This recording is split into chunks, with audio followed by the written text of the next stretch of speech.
ये क्या जिंदगी है, कभी सोचता हूं, ना लिखूं इस पर, अपने को रोकता हूं। जिंदगी क्या है, शायद कभी सुख की तलाश, कभी दुख से हताश।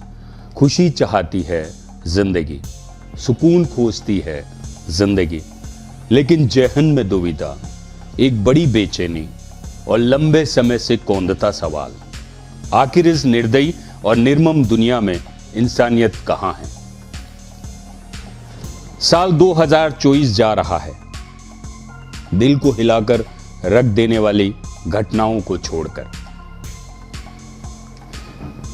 याद कीजिए 9 अगस्त 2024 को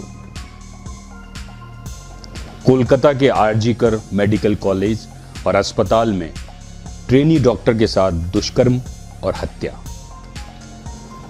चेस्ट मेडिसिन विभाग में एमडी सेकेंड ईयर की स्टूडेंट रात 12 बजे दोस्तों के साथ डिनर के बाद सेमिनार हॉल में आराम करने जाती है। फिर आती है हैवानियत की खबर। मेडिकल स्टूडेंट के साथ निर्मम तरीके से दुष्कर्म कर उसकी हत्या कर दी जाती है। देश भर के डॉक्टर्स में गुस्से की लहर देखने को मिलती है। जगह जगह न्याय की मांग को लेकर मेडिकल स्टाफ सड़कों पर उतर आता है। सवालों के घेरे में पश्चिम बंगाल सरकार और खुद ममता बनर्जी भी। ये तो बात हुई एक मेडिकल स्टूडेंट की, साथ हुई हैवानियत की। लेकिन रोंगटे तब और ज्यादा खड़े हो जाते हैं जब 3 साल तक की बच्चियों के साथ दुष्कर्म की खबर सामने आती है। हैवानियत की हदें पार। निर्भया कांड ने पूरे देश को हिला दिया था। उसके बाद बेटियों की सुरक्षा को लेकर कड़े फैसले लिए जाने की बातें सभी ने सुनी और पढ़ी। लेकिन आज भी छोटी बच्चियों के साथ होने वाली दुष्कर्म की घटनाएं इस बात का प्रमाण है कि इस देश में कानून का डर किसी को नहीं है। अगर डर होता तो इंसान हैवानियत करना तो दूर, ऐसा करने का भी नहीं सोचता। 3 सितंबर 2024 की घटना पर आ जाते हैं। यह घटना बेंगलुरु से ऐसा जिसने पूरे देश के होश उड़ा दिए। केवल बेंगलुरु के नहीं, पूरे देश के होश उड़ा दिए। बेंगलुरु में एक व्यक्ति अपनी प्रेमिका महालक्ष्मी की हत्या करता है। उसके बाद उसके शव के 59 टुकड़े करता है। 59 टुकड़े। फिर हत्यारे का शव उड़ीसा के भद्रक जिले के एक गांव में पेड़ से लटका हुआ मिलता है। पुलिस को उसके पास से सुसाइड नोट भी बरामद होता है। महालक्ष्मी के कातिल ने सुसाइड नोट में लिखा कि महालक्ष्मी के व्यवहार से तंग आकर उसने गुस्से में मर्डर किया और उसे 59 टुकड़ों में काटकर फ्रिज में रख दिया। कुछ ऐसी ही घटना राजस्थान के जोधपुर में हुई साहब। 27 अक्टूबर को ब्यूटिशियन अनीता चौधरी की गुमशुदगी की रिपोर्ट दर्ज कराई गई थी। फिर 30 अक्टूबर की रात को अनीता के शव के टुकड़े गंगाना गांव में बरामद किए जाते हैं। जिंदगी को गुड बाय कहने से पहले एक सुसाइड नोट, एक कहानी और सा। जिंदगी को गुड बाय कहने से पहले एक सुसाइड नोट और कुछ चेकलिस्ट, एक लंबा वीडियो और उसके बाद सुसाइड। यह सीन किसी थ्रिलर फिल्म की स्टोरी का नहीं है, सच्ची घटना है। इस घटना ने सिर्फ हमारे बल्कि दुनिया के भी होश उड़ा दिए। और होश तब ज्यादा फाख्ता हुए जब 1, 2 या 3 नहीं, 24 पन्नों का सुसाइड नोट और करीब 90 मिनट का डिटेल्ड वीडियो सामने आया। हम अपने सपनों को पूरा करने की लिस्ट बनाते हैं। अतुल सुभाष ने अपने सुसाइड को चेकलिस्ट में बनाया।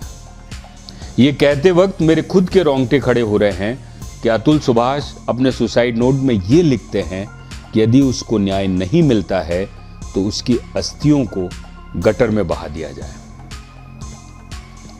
सोचिए साहब, कोई इंसान कितना प्रताड़ित हुआ होगा तब ये पंक्तियां उसने लिखी होगी। बाहर से मरते हुए इंसान को सब देख सकते हैं, लेकिन वो अंदर से कितना खोखला हो चुका है, कितना मर चुका है, ये कोई नहीं देख सकता। यहां अचानक कुछ नहीं होता साहब, ये सांसें तब तक तोड़ने की चौखट पर दस्तक नहीं देती जब तक कोई चोट नहीं पहुंचाता। और अतुल सुभाष की चोट कितनी गहरी थी, इसे पूरी दुनिया ने देखा था। इन घटनाओं में हमने हैवानियत की तस्वीरें देखी, मानवता का गला घूटता इंसान देखा। कहते हैं हमें मानव रूपी जन्म लाखों करोड़ों योनियों के बाद मिला है। इस बात के लिए ईश्वर का जितना धन्यवाद करें कम है। लेकिन ये हमें क्या हो गया है? कुछ पंक्तियां याद आती हैं कवि प्रदीप की। देख तेरे इंसान की हालत क्या हो गई भगवान, तू कितना बदल गया इंसान। एक पिता अपनी बेटी की परवरिश करता है, लेकिन क्या सिर्फ इतना काफी है? आज मानवता पर हैवानियत भारी है साहब, इसलिए अपनी बेटियों को आत्मरक्षा के लिए पराक्रमी भी बनाइए। देश के आखिरी सतीकांड के करीब 36 साल बाद इस साल फैसला आया। सोचिए आप, 36 साल। अजमेर में सेक्स स्कैंडल के 6 दोषियों को करीब 32 साल बाद उम्र कैद की सजा सुनाई गई। समय देखेंगे, सुनेंगे तो शायद आप भी चौंक रहे होंगे। मानवता मर चुकी है। हम किसका इंतजार कर रहे हैं? न्याय मिलेगा, लेकिन कब, ये कोई नहीं जानता। कुछ गीत की पंक्तियां याद आती है, आपको अच्छा लगे तो जरूर गुनगुनाइएगा। कहां तक ये मन के अंधेरे चलेंगे, उदासी भरे दिन कहीं तो ढलेंगे। कभी सुख कभी दुख, यही जिंदगी है। पतझड़ का मौसम घड़ी दो घड़ी है। नए फूल कल फिर डगर में खिलेंगे। उदासी भरे दिन कहीं तो ढलेंगे। इंसान पर शायद हैवानियत भरे अंधेरे के बादल छाए हैं। मानवता की बारिश का उजाला करना होगा।